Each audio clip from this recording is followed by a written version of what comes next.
Hello friends, and welcome to the Hanged Man in the Moon. If this is your first time here, welcome. Thank you for coming. I'm pleased to meet you. If you've been here before, thank you for returning. I'm truly honored. Friends, if you are a returning visitor, you probably already know that this is my series in which I use tarot and oracle cards to help me explore topics related to living the intentional life. And friends, I have a feeling this spread is specifically for me. I hope you really get something out of it. I hope it's meaningful for you too, but I have a feeling this spread is speaking directly to me. But maybe I'm getting ahead of myself. Again, this is a channel about tarot and oracle cards, but also about living an intentional life. So what does that mean? Just to make sure we're on the same page, living the intentional life is a way of living in which we understand that there is a powerful flow of intention that flows from the original divine source of everything into and through creation. And just as the divine one has its all-encompassing flow of intention, so each of us has our own individual flows or currents of intention which move with the flow of the divine and also with each other, and we intermingle our flows, and our currents of intention come together, they merge and they diverge, and it's a wonderful dance of currents within a larger river or torrent of powerful intention. And the way that we take advantage of that intention is, for one, opening ourselves to it. And how do we know if we're open to it? Well, one of the best indicators is our emotional state. Yeah? The more we're feeling an elevated state of emotion like love or joy or gratitude or even satisfaction or hope, the more we know or we can trust that we are open to the powerful flow of intention. And the more we feel like we're in the other end of the spectrum, in anger or frustration or rage or unworthiness, we can understand that we are, or we have closed ourselves off to the powerful flow of intention, which we cannot cut ourselves off from. We cannot remove ourselves from that intention, but we sink in our current, and our movement forward is drastically reduced. So, as we are moving forward, we also can understand that the things that we have placed on our river of intention, our current of intention, on the current of our lives, those things we are both moving towards and we are magnetically attracting towards us. The law of attraction is valid. So, we have these two convergent movements of energy. The energy of our intention moving us forward, and the energy of attraction pulling the things that we want to experience: love, jobs, homes, relationships, experiences, vacations, financial wealth, whatever. Yeah, we move towards those things and they come towards us, and the rate of our motion in that direction is indicated by our emotional state. There's something else that I mention frequently, but I don't know how much I've emphasized it.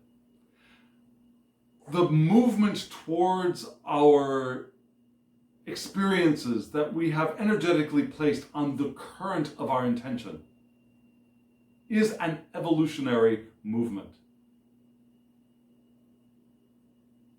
Another indication, you might say, that we are moving with the flow of our intention is that we are evolving. We become the people who have the experiences. If we want to have an experience of perhaps a new romantic relationship, and we expect that relationship to come to us without our having to do any kind of growth, without our having to change, without our having to become the person who is of a match to that person we are interested in relating to, then we have missed one of the key elements to living an intentional life. Because if we were already the person evolved to the point where we are ready for that relationship would be there. If we were already the person evolved to the point where the job that we want to have was a match to us, we would already have the job. Yeah? An intentional life moving forward with the current of our intention is an evolutionary movement, which means change. Which means that sometimes things need to be let go, because letting go of the past is part of our movement forward and our evolution. Would you agree with all of that? I hope so. And that is what I have been focusing on in the last couple of weeks very intensely. And I think that is what this week's Tarot and Oracle spread is here to remind me and hopefully all of us of. Our evolution in the path of in the current of our intentional lives. Does that make sense? I hope it does. So friends, what am I about to do? Well, first, I'm going to show you the spread. Then we're going to break it apart into the 4 main parts, and I'll show you those pieces, and we'll talk about the pieces. Okay? Standard practice here on this channel. So friends, let's look at that large spread. Here we go.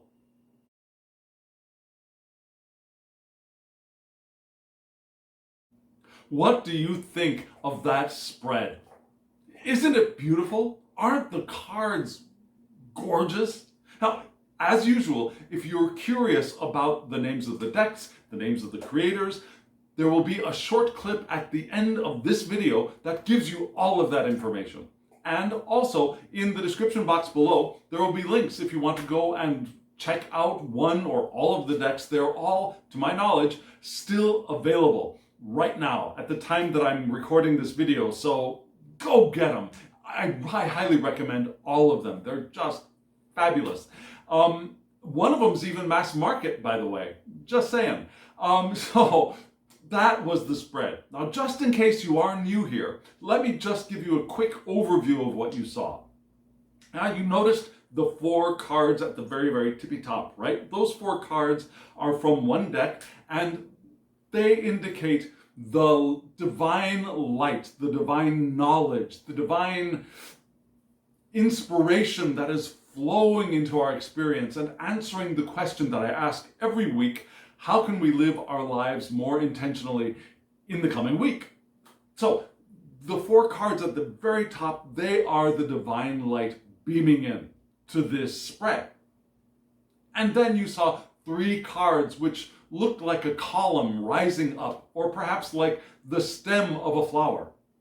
Yeah? Those 3 cards are the wand. This spread is based on the Ace of Wands from the Tarot of the Holy Light. And in that card, there's this big old sun, divine sun, at the top, and then there's the wand growing up from the bottom. And so that's what those 3 cards are. What is growing in the divine light, beaming into our lives, our experiences, and the question that we're asking of the Tarot. And then there are 3 cards coming in from the side horizontally, right? And those cards are an representation of our hand coming in, reaching in to grasp that thing which is growing in the divine light. Does that make sense? And then there were those 2 round things at the very bottom, right? Those 2 round cards, they're from an oracle deck. And those cards are the representation of the fire, but actually I'm using them as the advice for what we can do. How can we ease our way into the information that we're receiving from this spread? How can we implement the information that we're receiving in this spread in our lives? So that's the advice for this spread. And that's the order that we're going to be reading the spread in. We'll start off with the 4 cards at the very, very tippy top, and then we'll work our way through. Okay? So friends, here we go.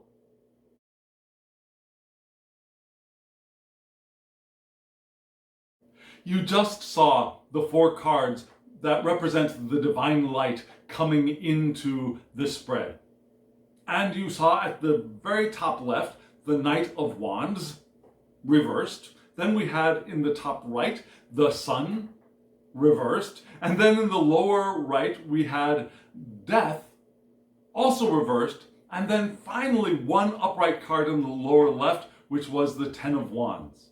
Yeah, so we've got a lot of fire energy here. We've also got a little bit of water. Yeah, on the left-hand side of the spread, there were two very fiery cards, the Knight of Wands and the Ten of Wands. And on the right, yes, the Sun. We think of the Sun as fiery, but in this deck, it's a water card. Yeah, so on the right, we had two water cards, the Sun and Death.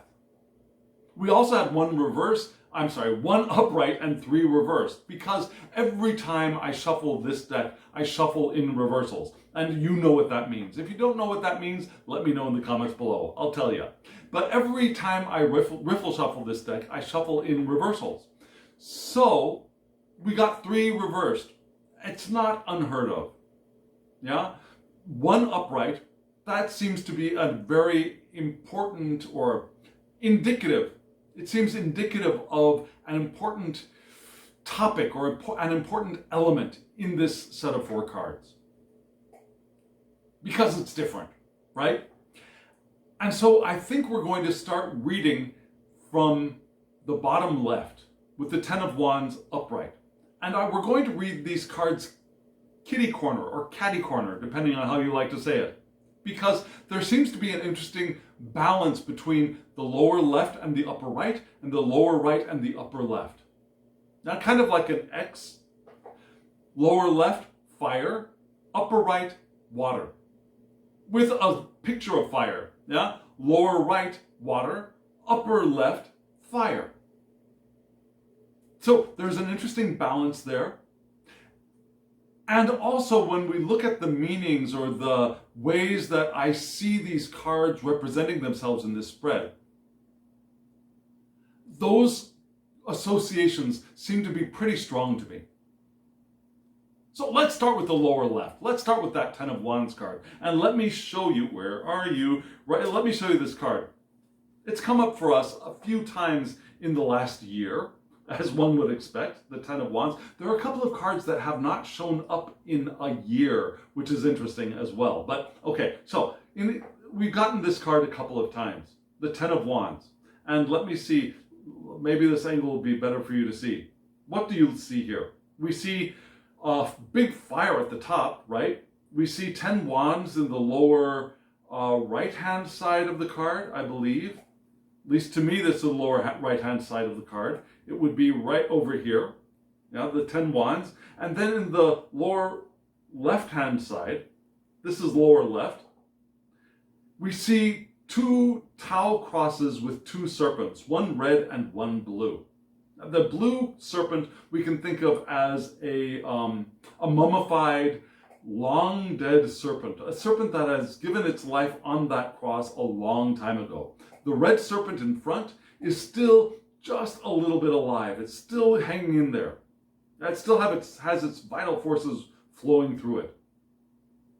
And the Ten of Wands, if you can see at the bottom, it's associated with all three of the fire's signs. Yeah, it's associated with Aries, Leo, and Sagittarius, whose planets are, in order, Mars, the Sun.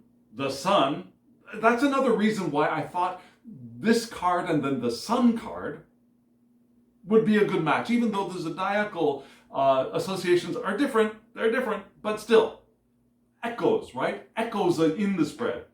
So again, we have Mars in Aries, we have the Sun in Leo, my sun sign, and we have Jupiter in Sagittarius. Jupiter is also important, another link with the Sun card, but we'll get there in a little bit. So, with all of that zodiacal information, we know that the cardinal, fixed, and mutable fire's vital attributes are entering our world, are entering the spread, are entering the question we're asking. Yeah? All of them, cardinal, fixed, and mutable fire. Triple whammy fire, and it's upright. So that's a lot of fire energy, right? And all of that fire energy Just like perhaps in a Smith Waite deck, when we think of the Ten of Wands from Pamela Coleman Smith's art, we see the guy holding all 10 wands and trying to trudge his way towards what looks like a small village where we assume his home is. And he's not there yet. It's a heavy burden. He's getting there. He'll be able to put his burden down soon, but he's not there yet, right? You got a very similar idea with all of this fire energy in this particular card. Now, that crucified serpent is asking us to consider first, what is the purpose of sacrifices? What is the purpose of the heroism that we have been living when the story always ends the same way? So, one thing we might consider is, like the guy in Pamela Coleman Smith's art, carrying this really, really heavy burden and maybe thinking, this is too hard, I always have to do this, why do they make me do this? Oh, I'm suffering for everybody around me, I'm sacrificing myself for the benefit of others, I'm being the hero so everybody in my house has enough firewood. If we are doing that, we might want to consider why. Why are we making it so difficult on ourselves when the end result is always the same? Maybe we collapse and fall down. Is there a way that we could get a similar or even better outcome in a different way? That's one thing for us to consider here. It also refers to the sacred trust that demands everything that we have to give. Now, we're called to go all in. To be 120% committed to whatever it is that we've chosen to do. Coming to the culmination of our labors is here as well. Just like in Pamela Coleman Smith's art, the guy is coming to the end of his journey. Not there yet, but we're just getting there. That is also in this card. The burdens are about to end. We're in the home stretch. But we've still got to push on, and we want to consider, why are we doing this? Has this been a pattern of behavior that is causing us to not be able to move more freely, more easily in the direction of what we want to do? And still, we want to be committed. We want to go all in. Now, this is not the time for half measures when this card comes up, upright. And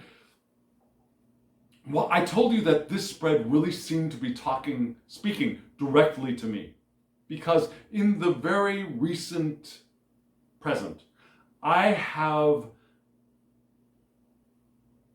come to the realization that I have been living a pattern of emotional responses that has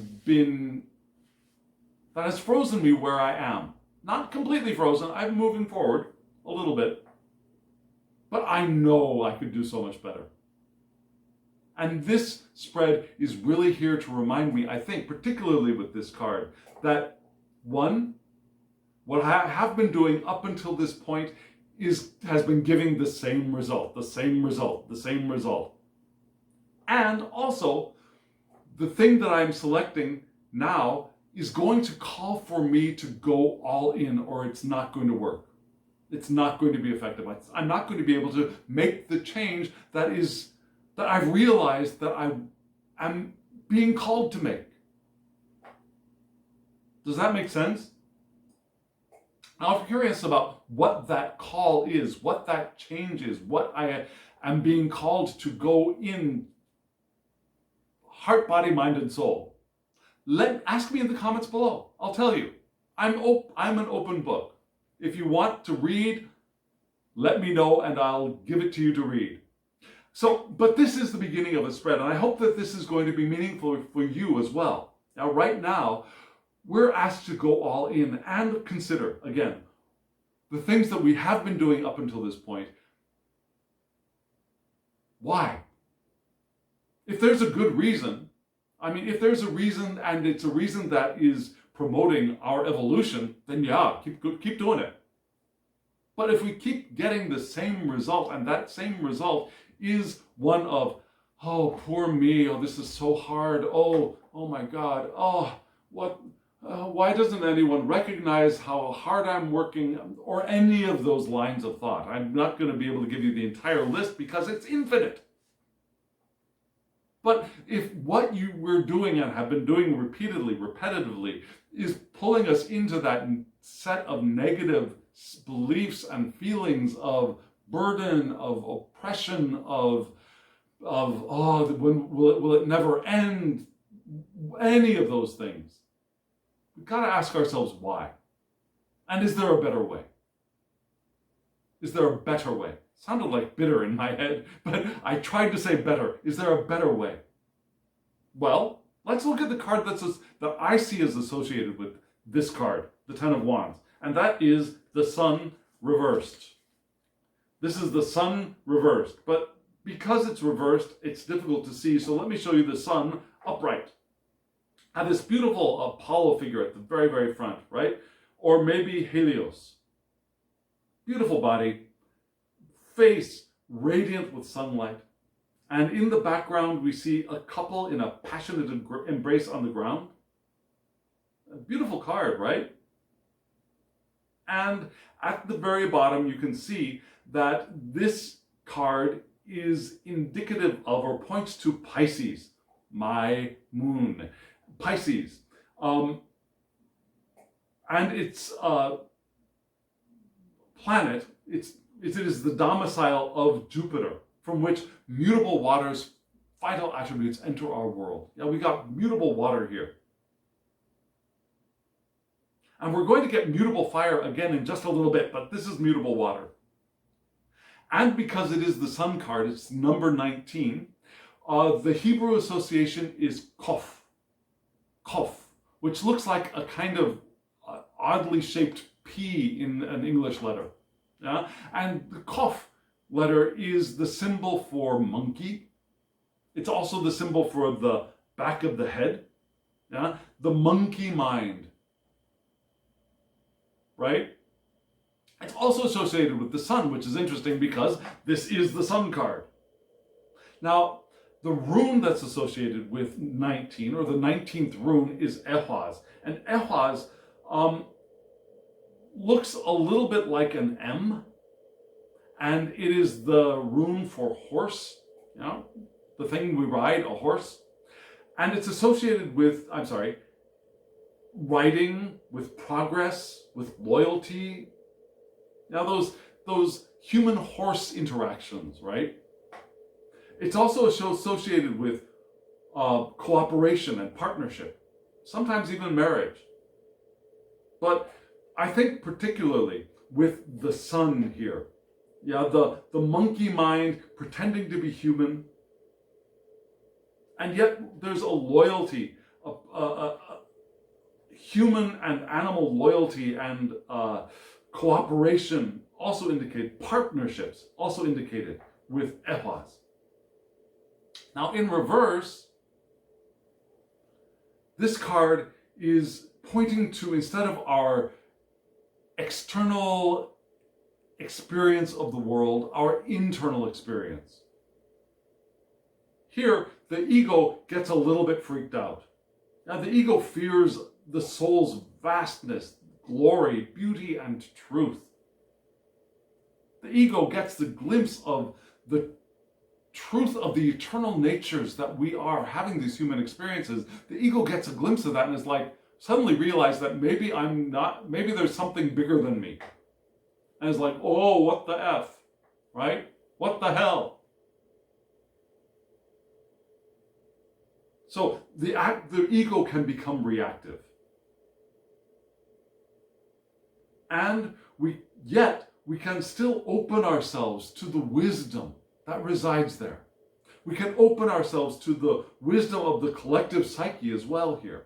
Yeah, again, instead of being an opening to the external environment and fun in the sun and joy and interacting with other people, here it's our opening to our internal solar landscape, the sun of our soul.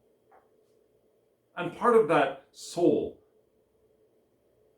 is the collective psyche and how our souls are all interconnected. Well, interconnected makes it seem like at one point there was we think there is separation.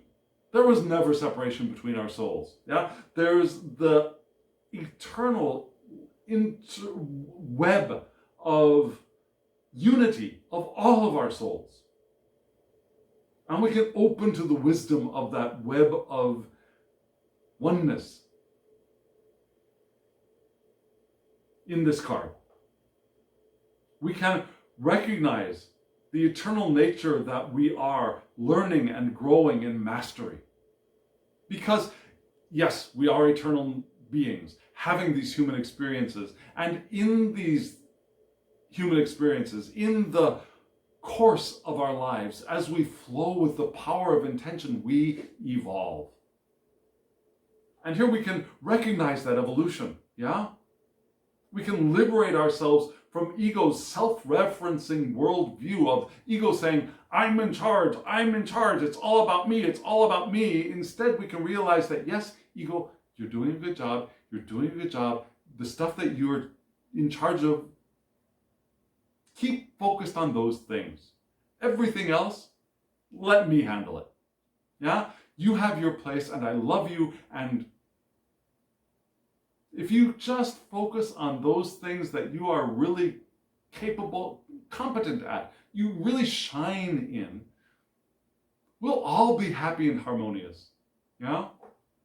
We can release ourselves from that continual ego-referencing worldview and shift it to the more eternal view of our eternal natures. This is the beginning of a new way of living. A new way of living is possible, and we're reminded of that here. We can release ourselves from our limited, programmed ways of thinking.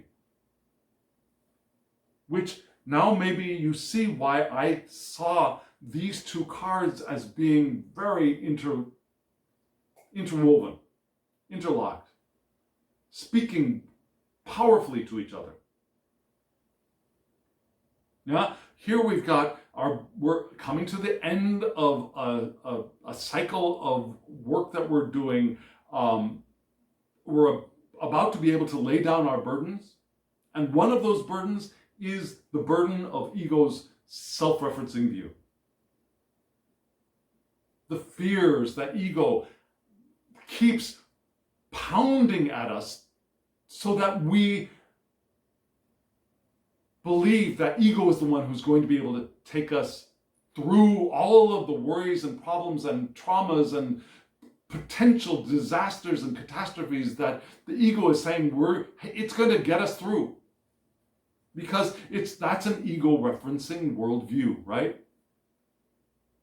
We can say, okay, wait a second. We are more than that. You're not in charge of all of this stuff, which is great, because you're clearly not having fun doing all of that. Now you feel powerful maybe, but you're not having fun, and we can have fun. We can love our way through our lives. Which is this card, which is that realization here in this card reversed. And so we move to the next set of cards. And I think because we started with the Ten of Wands, we started at the bottom and we moved up. Let's start with the Death card reversed and move up into the Knight of Wands reversed. So Death reversed, where are you there? This is Death reversed. And how do you feel about the Death card? Do you have a knee-jerk reaction of, oh my God? Even if your reaction isn't, we're all gonna die, even if that's not your reaction, do you still have a knee-jerk reaction of something bad's coming? That reaction for me has almost disappeared, I believe. I'm generally very, very, very, very excited. No, I'm generally anticipatory when the death card arrives upright. When it arrives reversed, then I start to think, uh-oh, I'm or somebody's not doing something that is good. I'm not saying we're doing evil or doing bad, but we're preventing ourselves from reaping the Grim Reaper, reaping the benefits of what is taking place right now. Does that make sense? Let me show you this card upright, because it's an intricate, it's deep, it's so deep, it's actually a little difficult for me to see the fullness of what's there. Now, we see those skeletons at the very top, right? How many do you see? Do you see 3 very clearly? Now, there are 3 skeletons. They're very, very clear, very, very large, much larger than the humans down below. And then we see, I've got to reference the place. Yeah, we see this figure here in the grave with a serpent wrapped around them, and they're maybe taking their last breath. Now, you see that? And then there's a woman dragging a corpse. Let me find that so I can point it out to you right over here.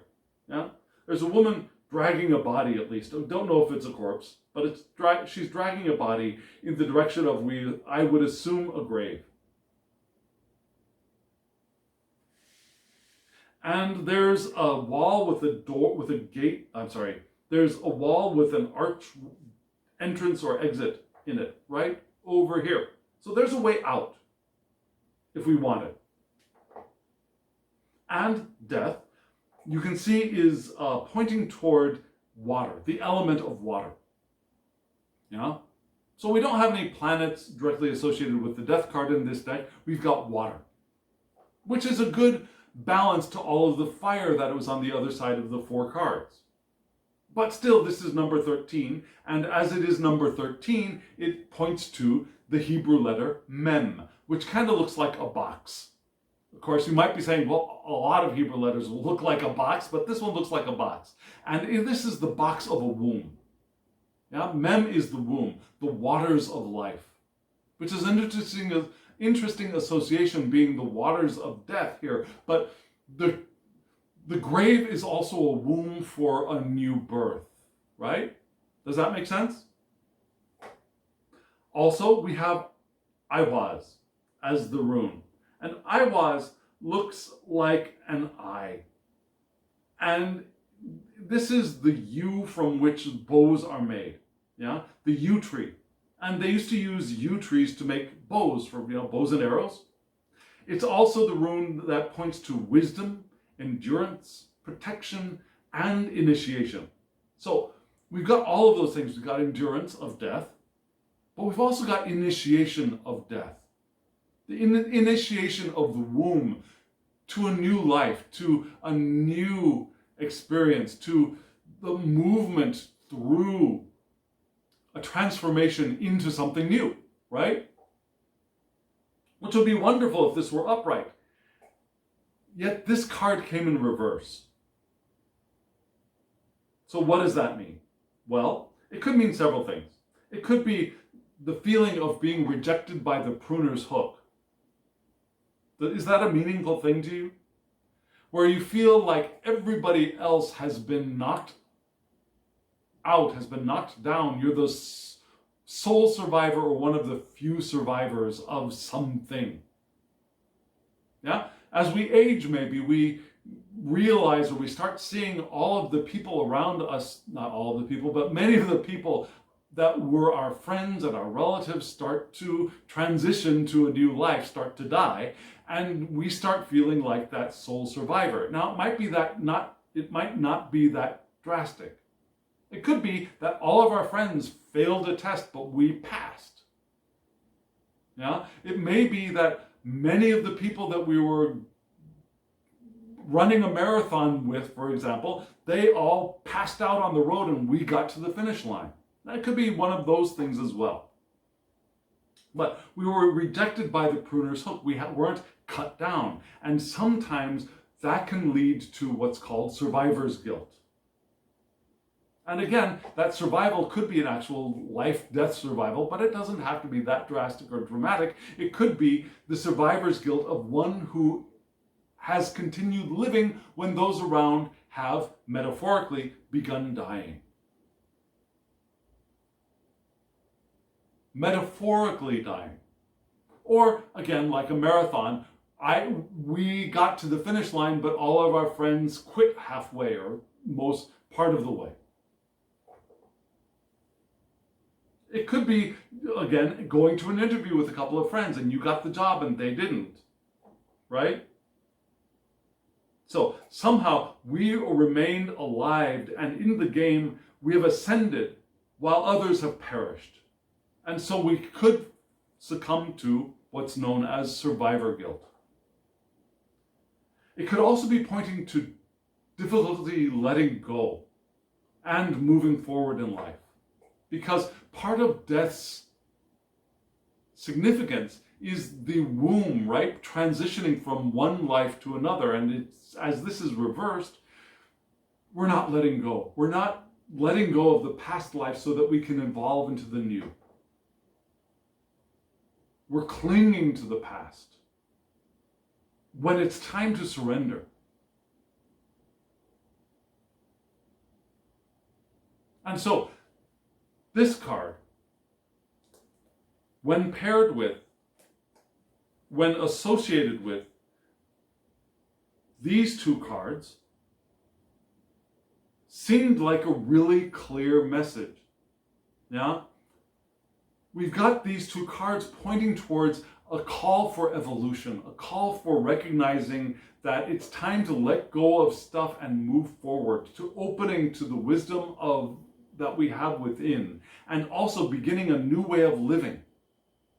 And yet, we are suffering from either one, or maybe a combination of two. One, the people around us are not evolving the way we want to evolve. And so we might start feeling, well, should I, can I, my friends, they're not on board with my change and what's going to happen if I evolve and they don't. Do I leave them behind? I don't want to leave my friends behind. I don't want to leave my family behind, but there's that. Or it could be that, yeah, I want to evolve, but all my stuff and all my things and all of my friends, and I don't want to let go of anything. So it could be a combination of those two as well. Yeah, the clinging to the past, but also feeling guilty if that sense, that pretending sense of guilt that will arrive if I evolve and my friends or my family or those around me do not. That metaphoric death. They keep themselves in the pattern of doing the same thing over and over again without moving forward with their lives. That's a metaphoric death. Oftentimes called midlife crisis, but it doesn't only happen at midlife. It could happen at the end of high school. You go off to college, your friends all stay behind in the same jobs and they do the same thing over and over again. You start feeling guilty that I've evolved and they haven't, and now what? I'm just tossing out examples, but you know what I'm saying, right? So there is this right now posing a barrier, a potential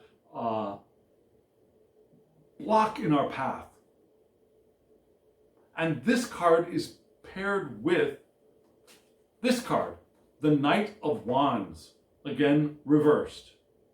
Let's turn this card around and show you the beauty of this knight. Very young, very passionate looking knight, holding a pot of fire in his hands. We got a salamander. Do you see the salamander? The salamander, I think, should be on this side. Yep, right there. The salamander there.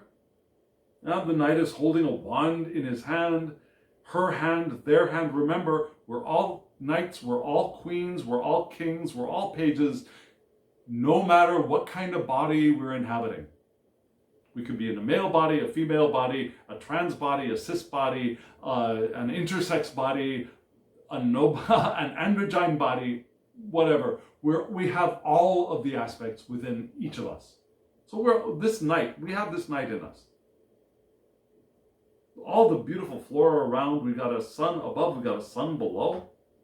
Gorgeous card, but this card is reversed. Oh, also, you saw that this card is associated with Sagittarius, right? Which is the domicile of Jupiter, from which mutable fire's vital attributes are entering the world. So we had we had water paired with mutable fire. Just like we had all of that fire all of the fire, fixed, cardinal, mutable fire paired with mutable water at the top in the sun card. Here we had all of the water, which I guess we could say is pointing towards, Cancer, Scorpio, and Pisces, which are the domiciles of, the moon, Mars again, and what do we call it? And Jupiter. Right, Jupiter.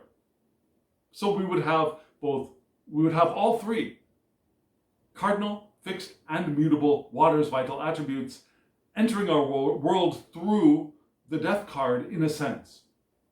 Just like we had all of that fire energy entering our worlds through the Ten of Wands.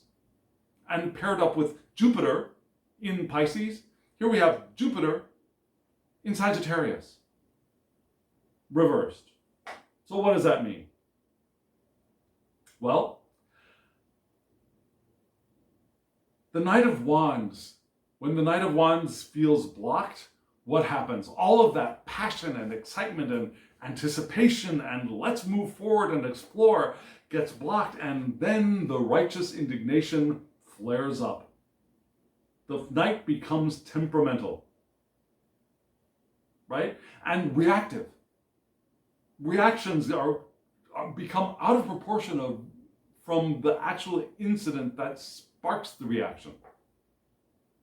The Knight can become bossy, paranoid, or exaggerate everything or most things that the Knight is experiencing. It's so, like, instead of I got a flat tire on my bicycle, I had a flat tire on my bicycle, and it was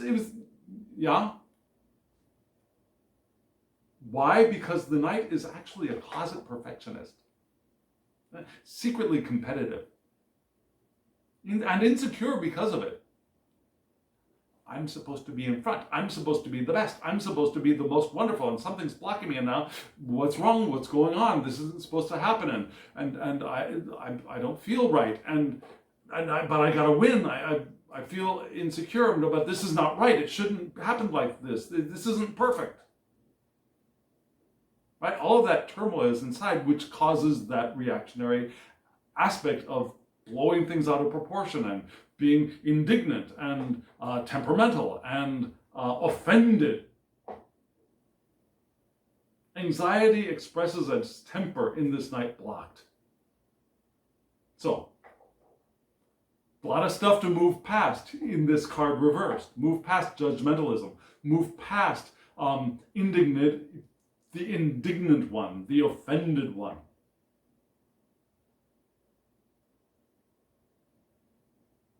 Which can be a reaction to this card, right? Survivor's guilt. Survivor's guilt doesn't feel good, does it? Feeling like we've got to let go of stuff from our past doesn't feel good, does it? Now, maybe if we want to let go, that's something else entirely. But if we don't want to let go, we're clinging to the past, and we at the same time know that in order for us to move forward, to continue living, we're going to have to let go. We can move right into this. The hidden perfectionism, bossiness, insecurities rearing their frightened heads as temperamental and paranoid and reactionary. So these two cards are the block to these two cards. Does that make sense? Yeah, the pairing of the Knight of Wands and Death reversed is that block to the Sun reversed, which is actually an okay thing, and the Ten of Wands, which is calling for our evolution, which is calling for our self-reflection, which is calling for, do I really want, or should I be doing the same things the same way that I've always been doing them and feeling burdened? And yeah, I'm coming to the end of this particular leg of my journey, but why? And the Sun card reversed, looking within and perhaps saying, there's another way. There's a new path. It's time to evolve. I have the information that I can connect to with my connection to all souls, the all soul, the divine, our eternal nature, that which has never been separated from anything. So that is the information that's beaming into our spread right here and is really a reflection of me in my life right now. Just saying.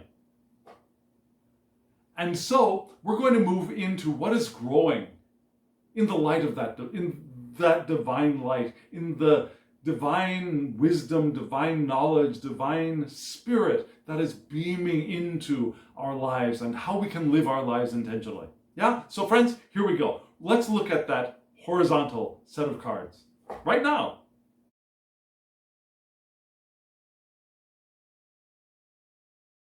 These three cards are from a deck originally created by Eudes Picard, redrawn, beautifully done, and they are phenomenal. I forgot I left them on the table. They're phenomenal. And you saw, starting at the top, we had the Pope. Now, interestingly, last week in this same spot, we had the Popess. Just saying. So we've transferred, we've migrated from card number 2 to number 5, from the Popess to the Pope in this spot, from the same deck. Beneath that, we had the Knight of Wands. In this same spot last week, we had the Knight of Swords, which is actually the Knight of Water, because that's the characteristic of this deck. But here, we had the Knight of Wands. Now, last week it was the Knight of Swords leading up to the Popess. This week it's the Knight of Wands leading up to the Pope. And then at the bottom, at the very base, we had, what? The Eight of Wands. So we got a lot of fire in this wand that is growing in the light of the divine. In the divine. And we're going to read it from bottom to top, because that seems the most logical. It's also the way I imagine the thing growing in the light of the divine. Now, things generally on earth grow from the ground up, right? So this is from the ground up, what is growing in the light of the divine. So we begin with the Eight of Wands. A very beautiful card. We've got fire below and clouds at the top. It almost looks like the fire is underground and the clouds are above ground, doesn't it? Well, no, I'm sorry, it doesn't. No, it doesn't. I'm sorry. I lied. I was thinking of another card, and the copy I have in front of me is a black and white copy of the card, and so I flashed into another card from this same deck. So, the fire is below, the air is above, and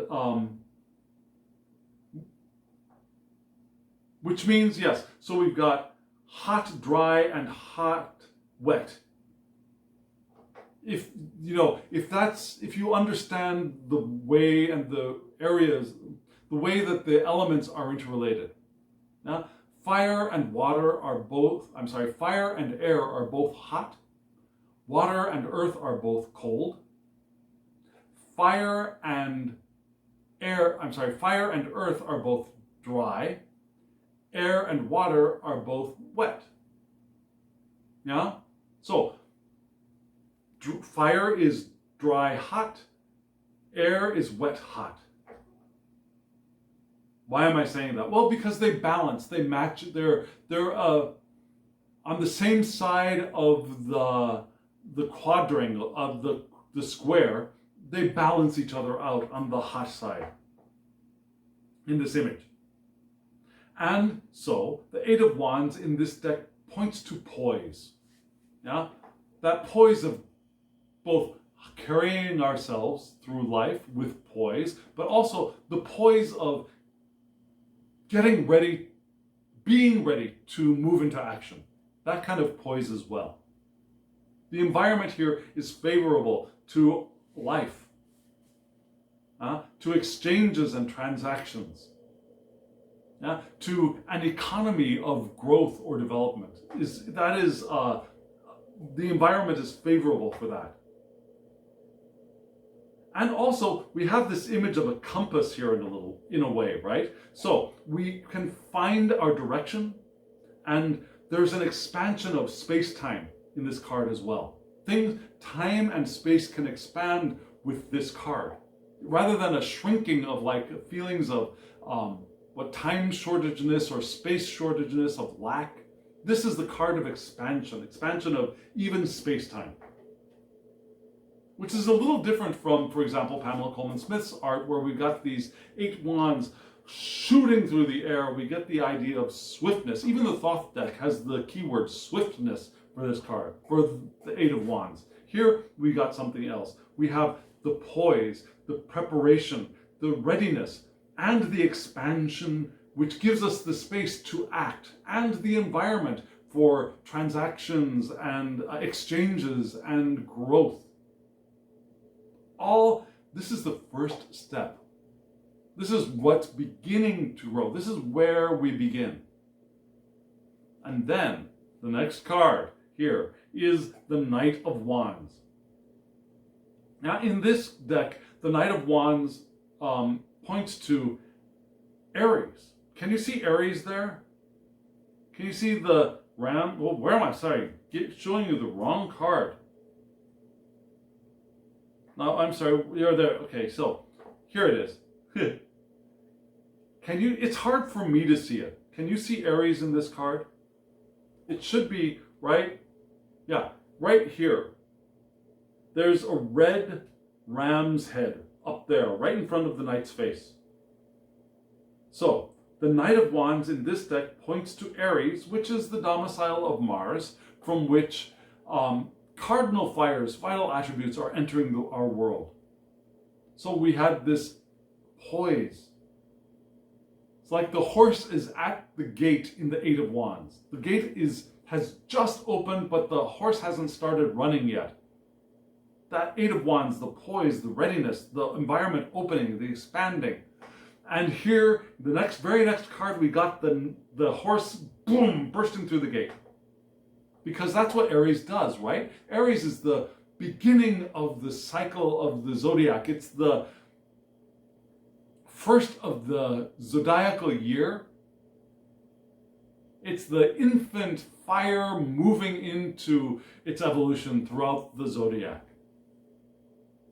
Just like this knight is bursting into the racetrack, maybe. I'm mixing my metaphors. Horse races and knights, a little bit different, but come along with me, okay? So, we got cardinal fire attributes entering our world, bursting forth from the gate. So, again, that means setting forth. Yeah? The daring do of Dudley Do-Right, perhaps even. Courage, embarking and undertaking. So, we have the poise right below, and now we got the courage. And the undertaking. We know the direction we want to go, and now we can start going in that direction. Does that make sense? So, what's growing in that divine light, even though there is the possible blockage of the Death card reversed and the Knight of Wands reversed, here we've got the Knight of Wands upright. Boy, I went to a very different place than I wanted to go. That's not, well, then this card is upright. If I took you someplace you didn't want to go, I'm very, very sorry. But yes, so now, after the Eight of Wands, which is what begins to grow, we want to turn that Knight of Wands upright. To set forth, daring do. Because that Knight of Wands is a cool dude. We all have that cool dude within us, whether, again, we're in male bodies, female bodies, trans bodies, cis bodies, intersex bodies, no bodies. We all have that within us. And so we move to the Pope. And the Pope in this deck is very interesting. It's associated with Mercury. Go figure. Yeah, the Pope is associated with Mercury, which resides in both Gemini and Virgo. Now, so Mercury, as a young'un, is in Gemini and bouncing off the walls and talking a lot and having all these wild, cool ideas and darting around and communicating and all of that wonderful stuff. And then the more mature Mercury in Virgo, where, yes, I've found my patience. I've found my ability to organize. I've found my ability to work in the earth now and do stuff. Right? So we've got both of them associated here with the Pope. So we have mutable air and earth's vital attributes entering our world. Tipping the tippy top of a lot of fire. We got air and earth, both mutable, entering our world, entering the question we're asking of the tarot, entering our natal charts. And because this is a major arcana, we've got a Hebrew letter. The Hebrew letter for this is He, as in the divine tetragram. Yod He Vav He. Yeah? The two He's are the passive form of the divine feminine, if you will. So, and there's the divine feminine of the first He, which is very, very divine feminine. And the second He is a little bit more of an androgyne. No? So it could be both, which is cool because we've got Mercury here. And Mercury, very androgynous, the androgyne of the gods. Well, not the, but one, an androgyne of the gods. So we got He, divine tetragram. We've got a creative feminine here. We've got new, the revelation of self and to reveal. We've also got breath, the divine breath, the giving of spirit into physical form in He. Now the rune associated with this is Raido, which kind of looks like an R actually. And Raido points to a new way in life, new perspectives, but also a rhythm of interacting in the world and being in the world in cycles. Also communication and reconciliation, excellent for Mercury. So we've got all of these things bouncing around in this card for the Pope, and because it's number 5, yeah, it also refers us to the pentagram, right? Faith, the quintessence, the perfect of the typical. The quintessence is also pointed to in the Pope card. So in this card, we've got all of that packed. So where are we? We started off with poise, readiness, fertile ground. And then our daring do, we crack out of the gate. We know the direction we want to go in.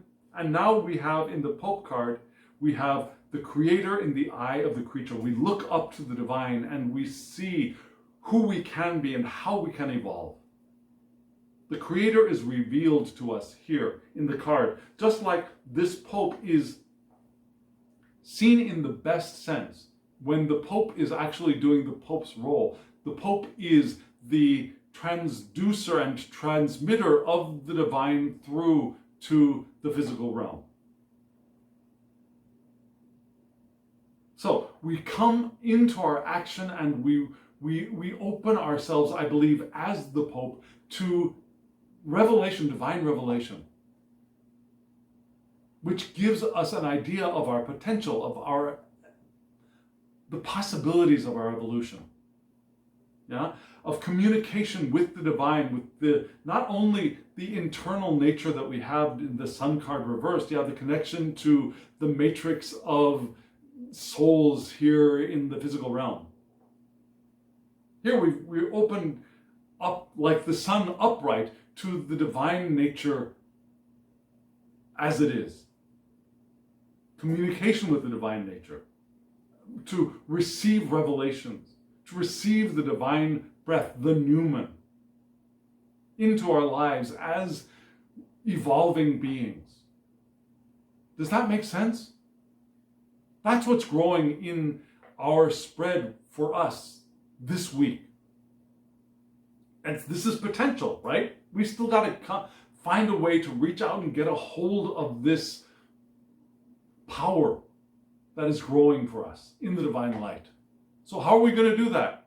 Let's take a look at the cards that reveal our hand coming in to grasp what is growing for us. Here are those cards.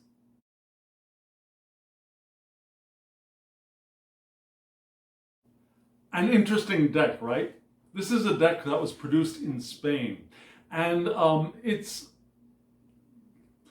loosely based on a Udes Picard deck.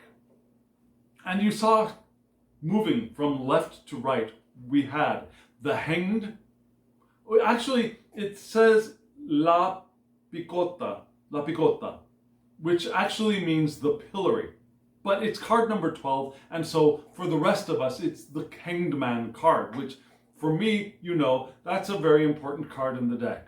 Now, I call myself the Hanged Man in the Moon. So starting off with the Hanged really, or the pillory, really seemed like this spread was saying, hey, Derek, wake up, look at this. Yeah? So the next card was the Nine of Cups, which in this deck is an air card. Just saying, this is the Nine of Air. And then we have the Judgment. There are a lot of major arcana cards in this spread, right? We had the Sun, we had the Death card, then we had the Pope, and now we have both card 12, which is the Hanged Man or the Pillory, and now El Cielo. I'm sorry, not El Cielo, El Ciclo. Yeah?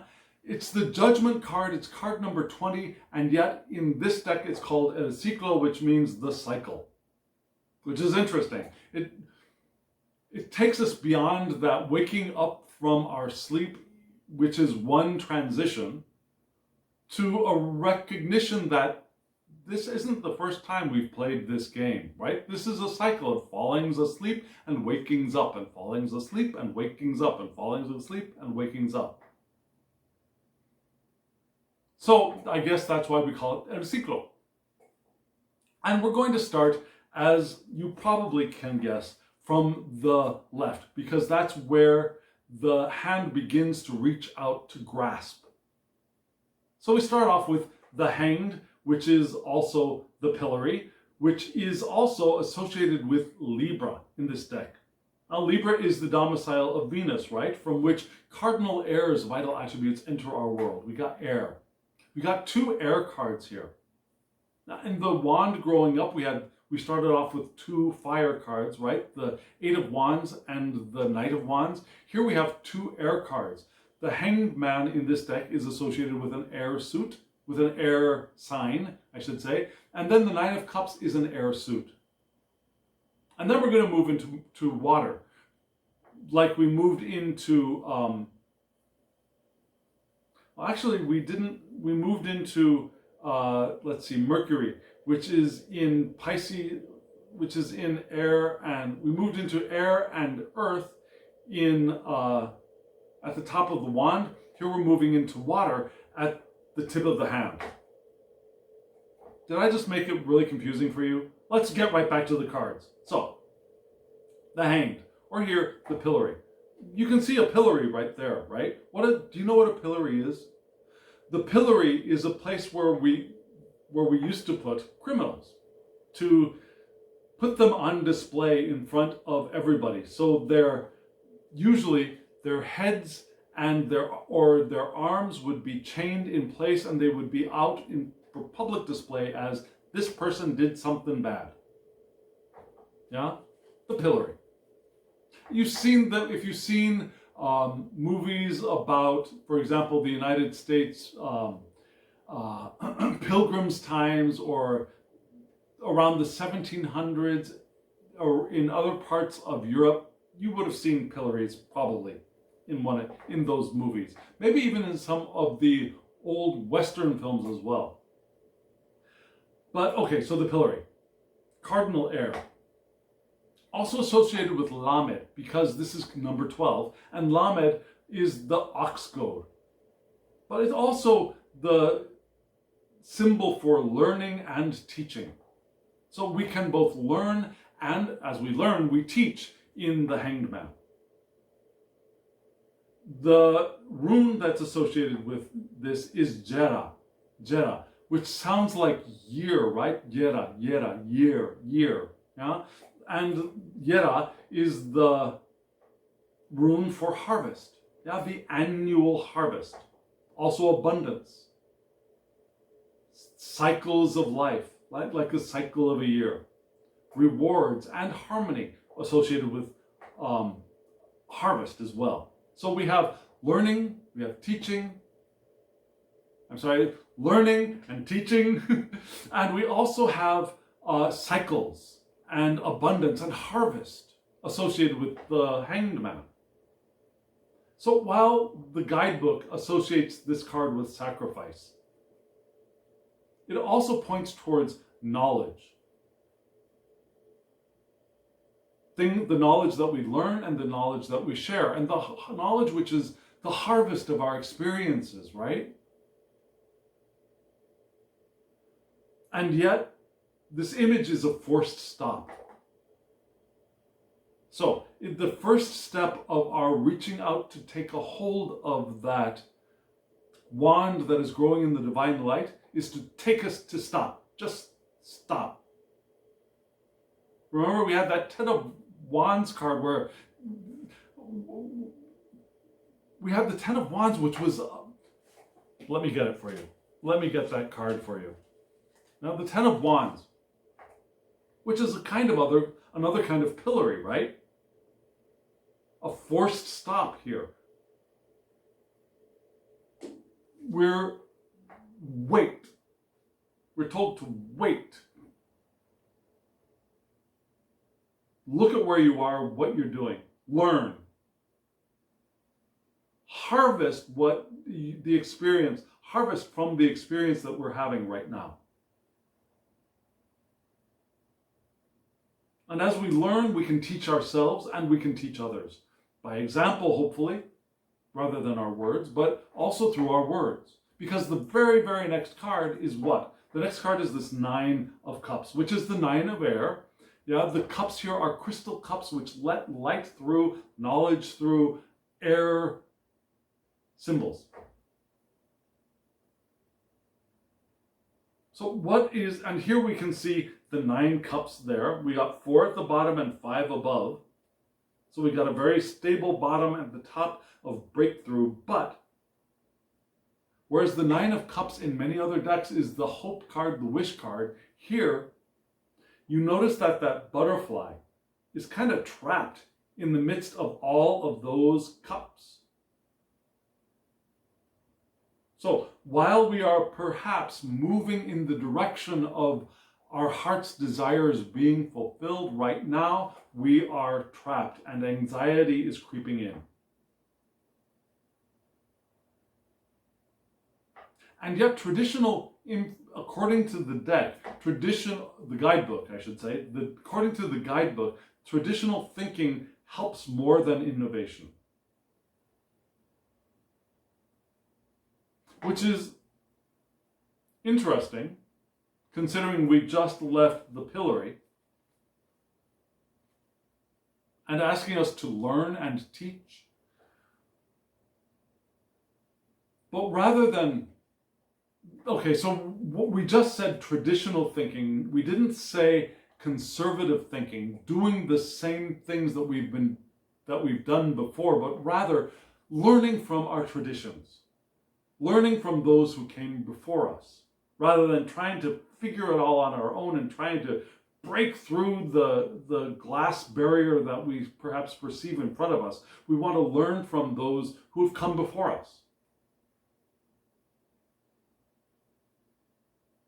And we're asked to avoid thoughts, to get beyond the pace of the progress of the heart. Yeah? Instead of, what am I trying to say? We want to avoid the thoughts that are going beyond our ability to keep up with them emotionally. That's what I'm trying to say. Yeah? If sometimes an Aquarian, for example, thinks really, really progressive new thoughts, but emotionally, they're not there yet. So they can't put those thoughts into action. They're just these really interesting thoughts that might benefit somebody else, but those thoughts, if they don't have the heart with them, they fall flat as beautiful pieces of delicate glass that are useless. So this card is also reminding us to don't get your thoughts too far beyond your heart, because the separation is going to slow us down. Maybe even prevent our progress. The mind gets too far ahead of the heart. The heart's just going to plop where it is and say, okay, you go ahead, I'll just stay here. And do the same things and feel the same things that I've been feeling and experiencing day after day after day after day, and nothing changes. I keep creating my same reality because that's where my heart is living. If my thoughts have gone racing ahead and the rest of me is plopped right in my old life, along with everybody else, and so I don't even have the pleasure of survivor guilt. You know what I mean? So, the Nine of Cups, don't get too far ahead of where we actually are. Learn from those who came before us as well. Which is kind of an echo of that connection, of the unconscious connection of the network of soul, which was in the Sun card reversed, right? And so we move into the cycle, or judgment, which is associated with Pisces. Can you see the Pisces down there at the bottom? Almost the bottom? Oh, I'm sorry, wrong side. This side. Do you see the Pisces there? So, this card, this judgment card, is pointing towards Pisces, which is the domicile of Jupiter. And we had a lot of Jupiter up in that central spread, right? We had Jupiter in Sagittarius, and we had Jupiter in the Sun card. Right, yes, we had Jupiter in the Sun card. We also had Jupiter, of course, in Sagittarius in the Ten of Wands. A lot of Jupiter in this spread. Here's more Jupiter in Pisces. We have Pisces as well. We had Pisces in the Sun card reversed, because they're different decks. So here, Judgment, Pisces. So we have mutable waters, vital attributes entering our world here. And because this is card 20, we also have the Hebrew letter Resh, which kind of looks like this, which means the head. We have Kof, which is the back of the head. Resh is the head. And it's Resh also means the beginning of a new cycle. But Hebrew letters are associated with numbers. And the number for Resh, while it is the 19th letter, is the number 200, which is duality. Now, Resh also points to duality. So it could be male, female. It could be libido and higher consciousness. It could be good and evil. It's that duality and the spectrum of duality here in Resh. Now, the rune, the rune is Manas. Again,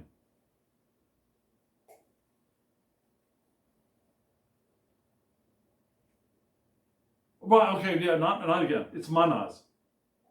I'm sorry. We had ewas. Which is manas. I'm sorry. Just a flash of, did I mess up my runes? But no, this is manas, which points to destiny, self-knowledge, spiritual power, intelligence, foresight, creativity, and divine order and awareness. That's a lot of stuff carried by one rune, right? And very appropriate, I believe, for the judgment card. Yeah? Self-knowledge, spiritual power, divine order and awareness, divine awareness. So here we remember our eternal natures, which was indicated in the sun card reversed, right? Our way forward is visible to those who are ready to respond. It's not like you sit there waiting and say, okay, show me. Remember, we started off with, we had poise in the thing growing up. Now the Eight of Wands, we had poise. Here, we also want to be poised. Free ourselves from the bondage of anxiety and the bondage of thinking too far ahead of where we actually are. And be ready for the call. Be ready to see what is being revealed to us. That's how we're going to be able to grasp that thing, that wand growing in the sunlight. That final step after freeing ourselves from the Nine of Cups, after which was a reaction perhaps to being on the pillory of the Hanged Man. Now we break free and we're ready to see what is available for us, to see where we can go, to see how we can evolve. We can see the divine order of all things and our place in that order. We can see our intelligence and our power as well. That's how we grasp that thing that is growing in the light of the divine. So friends, we've got two cards of advice, right? Let's take a look at those two cards right now.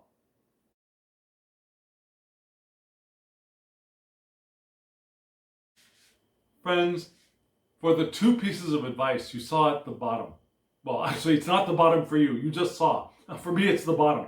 The two pieces of advice you saw from left to right were the waxing crescent.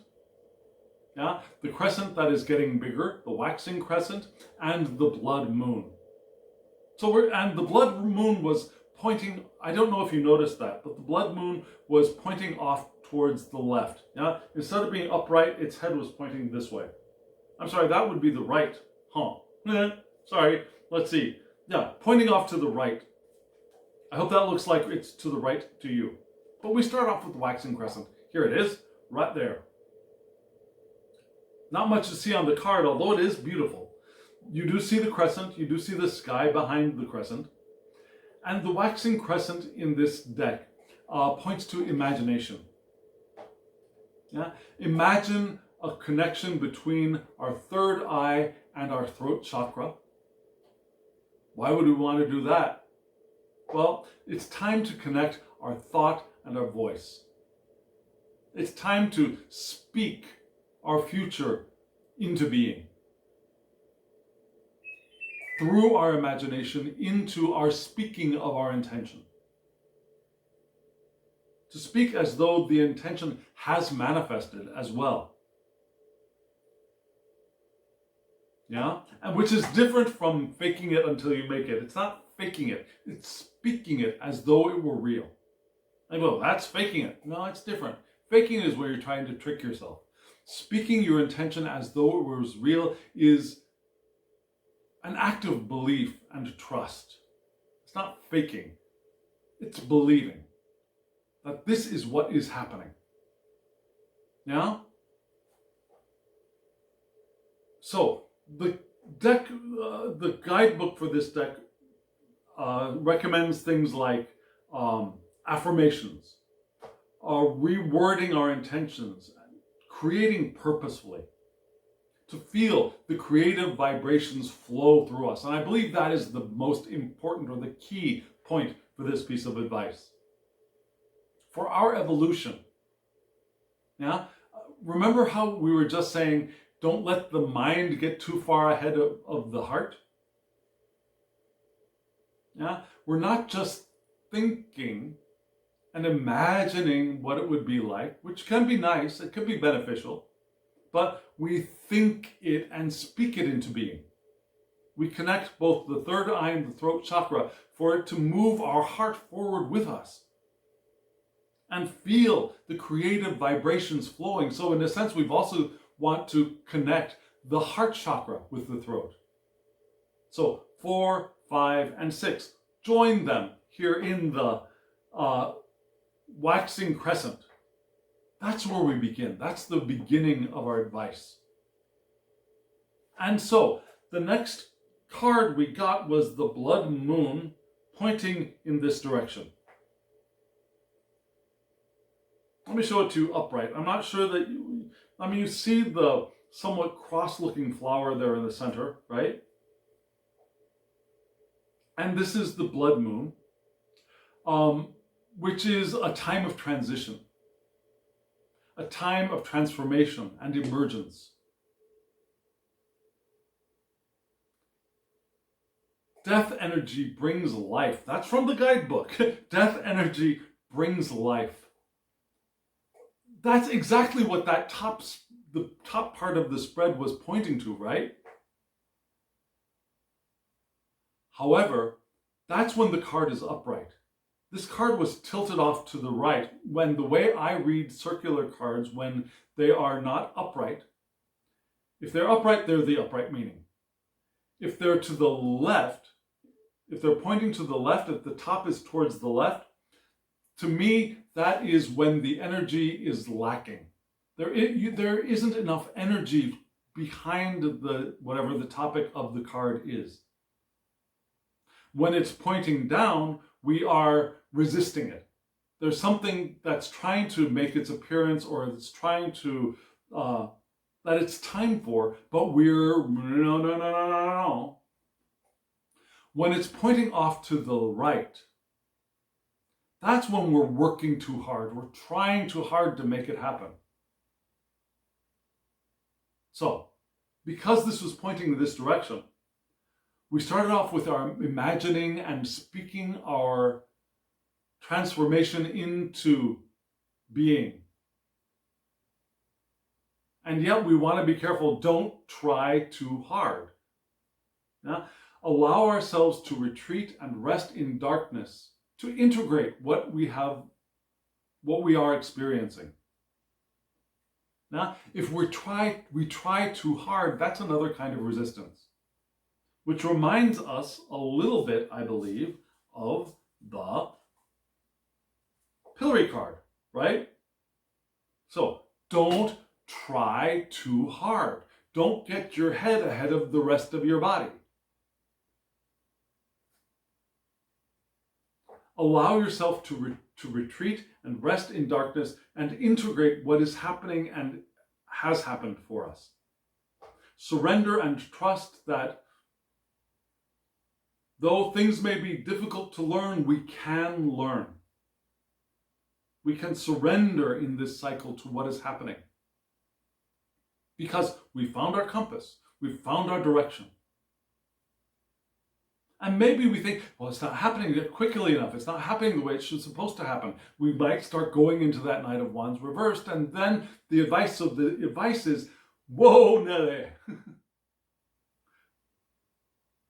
Don't work so hard the way that you've been working, kind of like that Ten of Wands card. Don't work so hard the way you have been working. Surrender to the experience. Connect the imagination and the throat. Point yourself forward, but don't try to force it. Trust that though things seem difficult, we are learning. We're growing. We have opened ourselves to the movement of our evolution. We're poised to move out of the gate, and we're going to go there. We're going to grasp it. We're open to the call. But don't rush ahead of the call, because all of this will be lost. Not lost like you'll never get anywhere, but that sense of direction, the compass, the poise will be lost because we're forcing our way forward. Does that make sense? So it's like, keep focused and take a chill pill. Don't rush it. Allow the flower to open. Allow the caterpillar to do what it needs to do inside of the cocoon for it to burst forth. If we try and open up a cocoon to help the caterpillar get out, we're going to kill the caterpillar. Right? So we don't want to do that. We want to surrender to where we are, imagine and speak into being where we're going. But don't force it. And get impatient with it. It's not happening quick enough. It didn't happen right this time. And become the Knight of Wands reversed. Or feel guilty that we are moving ahead and we're speaking our movement forward when the people around us are not moving forward. And we might have to leave some people, some things, some circumstances behind because they no longer are a match to who we are becoming. Not because we don't have enough room for them or because they no longer match who we are becoming. Right? That makes sense, doesn't it? I hope it does. If it does, let me know in the comments below. If it does not, let me know in the comments below. I'd love to hear from you. What do you think? I think this is let me know if this spread meant something to you. Sorry. That was divine telling me not to move too forward. Not to move forward too quickly. Which apparently I'm doing. This spread is speaking directly to me. If it's speaking directly to you as well, let me know in the comments below. I'd love to hear from you.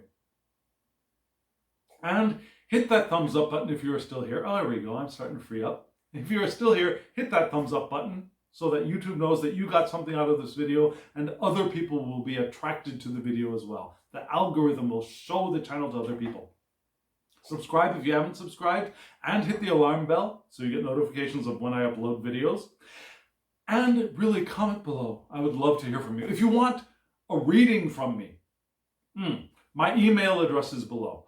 thehangedmaninthemoon@gmail.com. Shoot me an email. We'll get you a reading. Whatever kind of reading you want. Short, long, whatever spread, it's all up to you. Well, we'll talk about it. We'll work it out. It's not difficult. So friends, thank you. Thank you for being here. And in just a moment, that clip with the names of the decks and the creators is about to show up. Keep tuned for that. And now, as always, I wish you love, joy, well-being, and pure awareness. Thank you.